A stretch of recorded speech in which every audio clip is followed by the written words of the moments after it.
अस्सलाम वालेकुम। नई वीडियोस के लिए चैनल को सब्सक्राइब जरूर कीजिए और बेल आइकॉन के बटन को दबा दीजिए। शुक्रिया।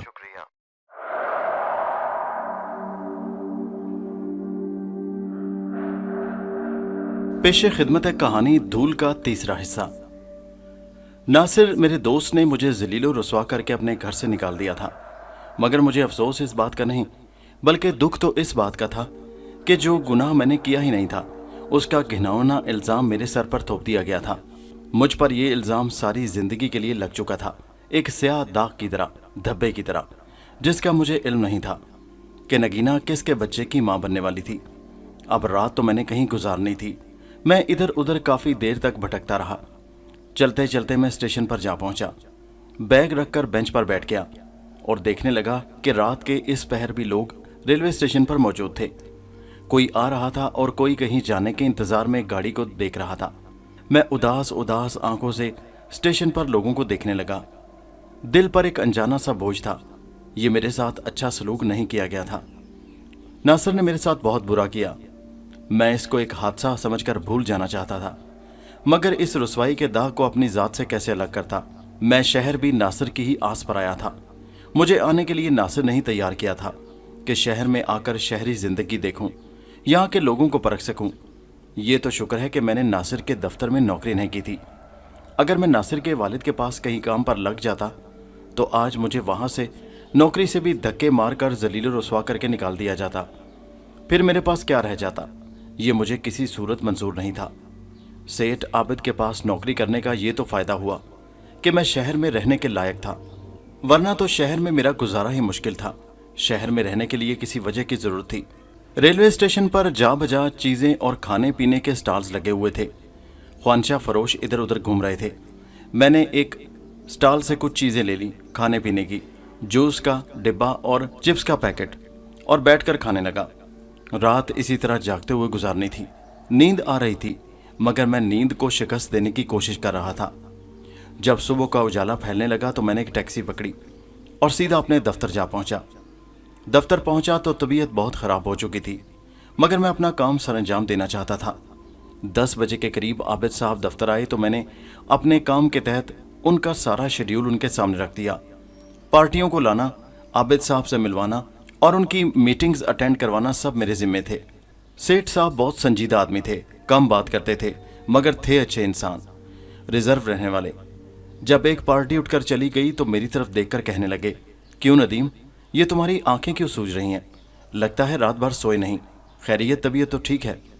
मैंने मुस्कुराकर सर झुका लिया और बोला, नहीं सर, ऐसी तो कोई बात नहीं। वो मेरी तरफ बगौर देखकर बोले, मियाँ सच सच बताओ क्या बात है? कुछ परेशान और अपसेट लग रहे हो। फिर मैंने अलिफ से लेकर ये तक सारी बात उन्हें सुना दी। मेरी तरफ देखकर अफसोस से बोले, देखो यार, मकानों और फ्लैट्स का मेरे पास कोई घाटा नहीं, बात रहने की नहीं, मगर तुम्हारे दोस्त ने तुम्हारे साथ सलूक अच्छा नहीं किया। तुम्हें बगैर अपनी सफाई का कोई मौका दिए उसने बहुत बुरा किया जो तुम्हें निकाल दिया। जी सेठ साहब, आपकी बात दुरुस्त है, लेकिन क्या हो सकता है। मैं मज़ीद अपनी सफाई में कुछ कहना नहीं चाहता था। अगर उसने मुझे मौका नहीं दिया तो फिर मुझे क्या ज़रूरत है। और रही रहने की बात तो मैं कहीं ना कहीं रह लूँगा, कहीं ना कहीं किराए पर। सेठ साहब मेरी बात सुनकर बात काट कर बोले, अरे भाई, कहीं और रहने की क्या ज़रूरत है। ये कहकर उन्होंने मेज़ की दराज से एक चाबी निकाली और मेरी तरफ बढ़ाते हुए बोले, ये लो, ताज कम्प्लेक्स में 110 नंबर फ्लैट है, फुली फर्निश्ड है, बेचने के लिए है, मगर अब इसे बेचने का इरादा मुलतवी है। आज से तुम्हारी रिहाइश उसी में है। और सुनो, दिल पर कोई बोझ मत लेना, किसी किस्म की कोई परेशानी हो तो मुझसे शेयर करना। अच्छा, अब मैं चलता हूँ और अब हशाश बशाश हो जाओ। मुझे सिद्दीकी साहब से कुछ ज़रूरी काम है। तुम दफ्तर के मामलात संभाल लो, अगर कोई आया तो हैंडल कर लेना। सेठ आबिद साहब इतना कहकर बाहर निकल गए। मैं हाथों में चाबी पकड़े अपनी किस्मत पर नाज करने लगा। कितने अच्छे थे सेठ साहब। एक तरफ से जवाब हुआ तो किस्मत ने दूसरी तरफ दरवाज़ा खोल दिया। शाम को मैंने अपनी गाड़ी निकाली और अपने फ्लैट की तरफ चल पड़ा। शाहताज कम्प्लेक्स बहुत बड़ा था, जिसमें मुख्तलिफ शेयर होल्डर्स के मुख्तलिफ प्रोजेक्ट्स थे। उन्हीं में हमारी प्रॉपर्टी डीलर ग्रुप के कई कारोबारी और रिहायशी फ्लैट्स थे। उन्हीं में से मुझे सेठ आबिद साहब ने अपना एक फ़्लैट दिया था। फ्लैट 2 कमरों का था, एक किचन और एक बाथरूम, और एक छोटी फैमिली की रिहाइश के लिए बहुत बेहतरीन फ्लैट था। कुछ चीज़ें ज़रूरत के मुताबिक मुझे बाज़ार से ख़रीदनी पड़ी। रात तक मैं अपने तमाम चीज़ें सेट करने में कामयाब हो गया और फिर थका हारा बिस्तर पर लेट गया। जो ही बिस्तर पर लेटा, एकदम मेरे सामने वो जहरीली नागिन नगीना आ गई। मैंने घबरा कर आंखें मूंद लीं। फिर उसका चेहरा मेरे सामने नमदार हुआ, जैसे वो मुझ पर तंजिया हंस रही हो। देखो नदीम, मैंने तुमसे कैसा बदला लिया। नगीना का चेहरा मुझ पर हंसते हंसते गायब हो गया और फिर दूसरे ही लम्हे नायला मेरे सामने आ खड़ी हुई। ये महज एक तस्वीर थी, एक अक्स था। मुझ पर हंसती, मेरा मजाक उड़ाती, मेरा तमस्खर उड़ाती हुई नायला मेरी चाहत, मेरी तरफ तमस्खराना नज़रों से देखते हुए बोली, देखो नदीम, बिल आखिर मैंने तुम्हें रद्द कर दिया। मुझे तुम जैसा शरीफ आदमी नहीं चाहिए, बल्कि वही बदमाश चाहिए। और फिर वो भी कह के लगाती हुई गायब हो गई। मैं घबरा कर उठ बैठा, दिल पर हाथ रख लिया। दिल पर जैसे मनोबोझ था। 2 लड़कियों ने मेरे हौसले और मेरे अज़ाइम को तोड़ने में कोई कसर नहीं उठा रखी थी। फिर मेरे अंदर से कहीं आवाज़ आई, नहीं नदीम, तुम्हें उनकी बातों को भूल कर आगे बढ़ना है। कोई लड़की तुम्हारा कदम नहीं रोक सकती। किसी की बेवफाई या किसी की बेरुखी तुम्हारे अज़म को नहीं तोड़ सकती। तुम इन सब बातों को भूल जाओ। वो लोग इसी काबिल थे कि उन्हें छोड़ दिया जाता। अगर तुम्हारी भलाई की सूरत में किसी ने तुम्हारे साथ बुराई की है तो उसका फैसला खुदा पर छोड़ दो। मगर फिर कहीं अंदर से आवाज़ आई, नहीं, तुम्हें उनसे बदला लेना चाहिए। जो बुरा सलूक उन्होंने तुम्हारे साथ किया है, तुम्हें उनसे उससे ज़्यादा बुरा सलूक करना चाहिए। नहीं नदीम, एक और आवाज़ आई, तुम शरीफ माँ बाप की औलाद हो, ये बातें तुम्हें ज़ेब नहीं देती। इसी तरह की मिली जुली आवाज़ें मेरे जहन को मुंतशिर किए जा रही थी। मैंने पानी का गिलास उठाया और सारा गिलास चढ़ा गया। फिर भी तबीयत न संभली तो उठकर बेमकसद घूमने लगा। काफ़ी देर इधर उधर टहलने के बाद फिर बिस्तर पर जा लेटा और सोने की नाकाम कोशिश करने लगा। मैं हर जहन में आने वाले ख्याल को झटक देना चाहता था। कितनी देर मुझे नींद न आई, मगर फिर आखिर कब तक, जाने किस वक्त नींद ने मुझे अपनी आगोश में ले लिया। सुबह सवेरे उठा और दफ्तर के लिए तैयार होने लगा कि अचानक मेरे फ्लैट पर दस्तक की आवाज़ सुनाई दी। मैं चौंक पड़ा। यहाँ मेरे पास कौन आ गया? मेरे बारे में तो कोई जानता तक नहीं कि मैं इस फ्लैट में आ गया हूँ, तो फिर ये कौन है? मैं उस वक्त दांतों में ब्रश कर रहा था। मैं तौलिया कंधों पर लटकाए बाहर की तरफ निकला। दरवाज़ा खोला तो ये देखकर हैरान रह गया कि एक 23-24 साल की खूबरू लड़की मेरे सामने खड़ी थी। घबराई हुई थी, उसके चेहरे पर हवाइयाँ उड़ रही थी। देखें प्लीज़, आप जो कोई भी हैं, मेरी मदद कीजिए। मैं आपके साथ वाले फ्लैट में रहती हूँ, आपके हमसाई हूँ। पता नहीं मेरी अम्मी को क्या हो गया है। उसके चेहरे पर बेपनाह परेशानी के आसार थे। मुझे अंदाज़ा हो गया कि बात कोई सीरियस है। अच्छा, मैं अभी आता हूँ, मैंने उसे तसल्ली दी। जल्दी कीजिए प्लीज़, उसने फिर कहा। मैं फ़ौरन वाशरूम की तरफ दौड़ा, कुल्ली की और फिर मुड़ा। प्लीज़ जल्दी करें, वो बोली। मैंने जल्दी जल्दी उसके साथ फ्लैट की तरफ कदम बढ़ा दिए। वो मेरे बिल्कुल साथ वाले फ्लैट में रहते थे। मैं इर्द गिर्द के लोगों को नहीं जानता था, क्योंकि आज ही यहाँ पर मेरा पहला दिन था। फ्लैट का दरवाज़ा खुला हुआ था। हम लोग अंदर दाखिल हो गए। सामने वाले कमरे में एक बेड पर एक बूढ़ी खातून सीधी लेटी हुई थी और बिल्कुल बेसुध पड़ी थी। मैंने जल्दी से आगे बढ़कर बूढ़ी अम्मा की नब्ज़ चेक की। नब्ज़ बहुत आहिस्ता आहिस्ता चल रही थी। वो खातून शायद ब्लड प्रेशर की मरीज़ थी। इनका बीपी अचानक बहुत लो हो गया था। लड़की मुझे बताने लगी। उसकी बात सुनकर मैं जल्दी से अपने फ्लैट की तरफ बढ़ा। अपना मोबाइल उठाकर एक नंबर डायल किया। ये डॉक्टर साहब का नंबर था, जो अक्सर सेठ आबिद साहब के पास आया करते थे। डॉक्टर साहब से मेरी अच्छी जान पहचान हो चुकी थी। काफ़ी प्रॉपर्टियां खरीदते थे। मशहूर डॉक्टर थे, लेकिन आम कहीं आते जाते नहीं थे। सिर्फ अमीर फैमिलियों के ही डॉक्टर थे। मगर जब मैंने अपना हवाला दिया और सारी सिचुएशन का बताया तो मेरे कहने पर वो आने पर फ़ौरन तैयार हो गए। थोड़ी ही देर के बाद वो मेरे फ्लैट पर थे।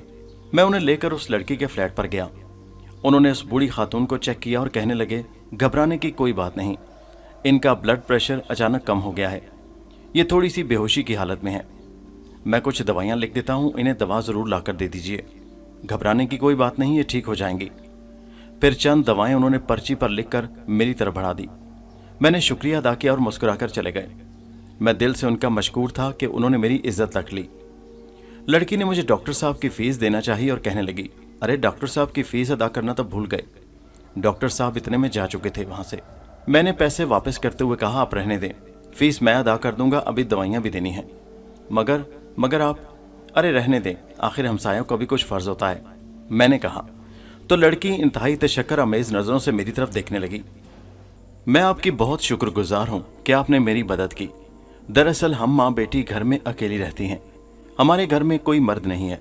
मेरे एक भाई हैं जो कुवैत में मुलाजमत करते हैं और वहीं रहते हैं। ऐसा पहले कभी नहीं हुआ और अम्मी हमेशा वक्त पर दवा लेती हैं, मगर पता नहीं अचानक क्या हो गया कि ये एकदम से बेहोश हो गई। मैं तो घबरा गई थी। नीचे जाकर टैक्सी लाने और इन्हें ले जाने में बहुत मुश्किल का सामना करना पड़ता और फिर मैं अकेली कहीं नहीं जा सकती थी और ना ही मेरे पास किसी डॉक्टर का नंबर था। ऐसे में आपने मेरी मदद की। मैं आपका एहसान ज़िंदगी भर नहीं भूलूंगी। वो एक ही सांस में बोले गई। जो भी आपका नाम है, लड़की ने कहा। मेरा नाम शबाना है। वो मेरी बात काट कर बोली, मिस शबाना, मैंने ये सब कुछ इंसानी हमदर्दी के तहत किया है। इसमें शुक्रिया अदा करने की कोई बात नहीं। ये मेरी वालिदा के बराबर हैं और मैं इनकी इज्जत करता हूँ। अल्लाह ताला इन्हें सेहत दे। डॉक्टर साहब जैसा कहकर गए हैं, ये थोड़ी देर में होश में आ जाएंगी। फिर आप इन्हें दवा ज़रूर पिला दीजिएगा। मैं अभी आपको दवाएं दे जाता हूँ। वो मुझे कहने लगी, बैठिए, मैं आपके लिए चाय बना कर लाती हूँ। नहीं, कोई तकल्लुफ़ की ज़रूरत नहीं, मैं अभी नाश्ता करने ही वाला था। अरे नहीं, आप बैठिए, मैं नाश्ता बना लाती हूँ। लड़की इसरार करने लगी। नहीं, आपको ख्वामखा तकलीफ़ होगी। देखिए, आपकी अम्मी की हालत भी ठीक नहीं। आप इनके पास बैठिए और इन्हें वक्त दीजिए। इतना कहकर मैं अपने फ्लैट की तरफ बढ़ गया। लड़की दरवाजे तक मुझे छोड़ने आई। गंदमी रंगत मगर नैन नक्श इंतहाई खूबसूरत थे। खूबसूरत आंखें जो हमेशा से मेरी कमज़ोरी रही हैं। मैं सर झटक कर अपना नाश्ता बनाने में मसरूफ़ हो गया। दफ्तर पहुंचकर रोज़मर्रा के मामलात मसरूफ़ होने से पहले मैंने दवाएं खरीदी और एक मुलाजिम के हाथ भेज दी। आबिद साहब ने मेरे फ्लैट के बारे में पूछा तो मैंने उनका शुक्रिया अदा किया और सब तसल्ली की रिपोर्ट दी। फ्लैट के नीचे गाड़ी पार्किंग की सहूलत भी थी, इसलिए मुझे कहीं और गाड़ी खड़े करने का मसला नहीं था। शाम को मैं वापस अपने फ्लैट पर आया और नहा धोकर खाने के बारे में सोचने लगा कि अचानक दरवाजे पर दस्तक की आवाज़ आई। मैंने उठकर दरवाज़ा खोला तो शबाना मेरे सामने खड़ी थी और अपनी झील जैसी गहरी गहरी आंखों से मुझे देख रही थी। उसके चेहरे पर मुस्कुराहट थी। मैंने खुशदिली से कहा, आइए मिस शबाना, आपकी अम्मी अब कैसी हैं? बोली, जी अम्मी बिल्कुल अच्छी हैं। आपका बहुत बहुत शुक्रिया, आपने मेरी बरवक्त मदद की। मैंने कहा, आप आएँ अंदर, बाहर क्यों खड़ी हैं? मैंने रास्ते से हटते हुए कहा। वो शुक्रिया अदा करती हुई अंदर दाखिल हुई। मैंने उसके हाथों की तरफ देखा। उसने हाथों में एक बड़ा सा डोंगा उठाया हुआ था। कहने लगी, ये आपके लिए कुछ बना कर लाई हूँ। मैंने सोचा आपको भी दिया हूँ। मैंने पूछा, ये क्या है? कहने लगी, कुछ है, मैं पहले आई थी मगर आपका फ्लैट बंद था, जिसका मतलब था कि आप अभी तक वापस नहीं आए। ये सालन है, मैंने चिकन कोरमा बनाया था। वो कहने लगी, अरे इस तकल्लुफ़ की क्या ज़रूरत थी? मैंने कहा, मगर मैं दिल ही दिल में खुश था कि चलो आज खाना बनाने से मेरी जान छूट गई। मैंने उसे सोफे पर बैठने का इशारा किया तो वो बैठ गई। पूछने लगी, क्या आप अकेले यहाँ रहते हैं? वो मेरे फ्लैट का जायज़ा ले रही थी। जी हाँ, बिल्कुल अकेला। वैसे मैं ज़्यादा खाने पीने का शौकीन नहीं, आपने तकल्लुफ़ किया। मैंने डोंगे की तरफ नज़रें घुमाते हुए कहा। अरे शुक्रिया बार बार क्यों अदा करते हैं? खाना तो सभी इस वक्त लोग खाते हैं। वो मुस्कुराई। आपकी बात दुरुस्त है, लेकिन आपका ये तकल्लुफ़ मुझे अच्छा नहीं लगा। उसने मेरी बात नज़रअंदाज करते हुए कहा, आपकी फैमिली? उसने फ्लैट का जायज़ा लेते हुए अगला सवाल कर दिया। मेरी फैमिली में मेरे सिर्फ एक वालिद साहब हैं जो गांव में रहते हैं और मैं यहाँ काम करता हूँ, इसलिए मुझे यहीं रहना पड़ता है। और वो आपकी अम्मी और बाकी भाई बहन? वो बाकायदा अब इंटरव्यू लेने लग गई थी। मेरा और कोई भाई बहन नहीं और मेरी वालदा फौत हो चुकी हैं, मैंने रंजीदा लहजे में कहा। ओह, बहुत अफसोस हुआ, उसने दर्द भरे अंदाज में कहा और फिर कहने लगी, और आपकी बीवी बच्चे वगैरह? उसके सवाल पर मैंने उस गौर से उसकी तरफ देखा और कहने लगा, अभी तक मेरी शादी नहीं हुई। क्या मतलब? उसने मेरी तरफ देखा। मेरा मतलब यह है कि अभी तक मुझे आंखों में कोई जची ही नहीं। मैंने उसकी तरफ अजीब सी नज़रों से देखा तो वो शर्मा गई और उसने नज़रें नीचे झुका लीं। क्या मतलब है, अभी तक पसंद क्यों नहीं आई? बस आप यही समझ लीजिए कि अभी तक मेरी किस्मत में शादी नहीं है। क्या मतलब, कहीं ख़ास आपकी कोई पसंद है? जी नहीं, ऐसी भी कोई बात नहीं, मैंने कहा। तो फिर क्यों अभी तक शादी नहीं हुई? आप तो अजीबो-गरीब सवाल के पीछे पड़ गईं। मैंने कहा ना कि अभी तक मेरी ज़िंदगी में कोई ऐसी लड़की आई नहीं जो मुझे अच्छी लगी हो। जब कोई आ जाएगी तो फिर शादी भी कर लूँगा। इसका मतलब है आपको किसी बहुत ही ख़ास लड़की की तलाश है? जी नहीं, अब ऐसी भी कोई बात नहीं। वैसे किस किस्म की लड़की आपको चाहिए? उसके इस सवाल पर मैं थोड़ा सा झिंक गया। देखिए, हर लड़के और हर लड़की की नज़र में उसकी अपनी एक पसंद होती है उसके दिल में अरमान होते हैं। आप यूं समझ लिए कि मेरी पसंद अभी तक मुझे दिखाई नहीं दी, और अगर बिलफर्ज दिखाई दे गई तो उसने कहा। तो मैंने गौर से उसकी तरफ देखा और कहा, तो उससे इजहार मोहब्बत करने में और उसका हाथ मांगने में देर नहीं लगाऊंगा। मेरे इस तरह देखने पर और मेरे सवाल पर वो गड़बड़ा गई। वैसे आइडियल लड़की के बारे में आपका क्या ख्याल है? आप उसको घर के कामों तक या घर की नौकरानी बनाने तक इरादा रखते हैं या? जी नहीं, मैं उसे घर की नहीं बल्कि दिल की रानी बनाऊंगा, मैंने कहा। मेरी इस बात पर तो वो बिल्कुल शर्मा ही गई। काफ़ी दिलचस्प आदमी मालूम होते हैं आप, उसने मेरी तरफ शौक नज़रों से देखते हुए कहा। देखिए मिस, जी मैंने आपको अपना नाम शबाना बताया है। जी मिस शबाना, आप भी कम दिलचस्प नहीं हैं, आप भी बहुत अच्छी गुफ्तगू करती हैं, और वैसे बाल की खाल कुरिदने में आपको महारत हासिल है। मेरी इस बात पर वो खिलखिलाकर हंसी। लड़की काफ़ी दिलचस्प बातें करती थी और लगता था कि काफ़ी बातूनी थी। उस दिन तो वो घबराई हुई थी, इसलिए उसे ज़्यादा बातचीत का मौका नहीं मिला था। इधर उधर की बातें करती रही। मैंने उसके बारे में कुछ सवालात पूछे। उसने बताया वो 2 बहन भाई थे। उसका एक भाई जो कुवैत में था और वालिदा का सहारा था।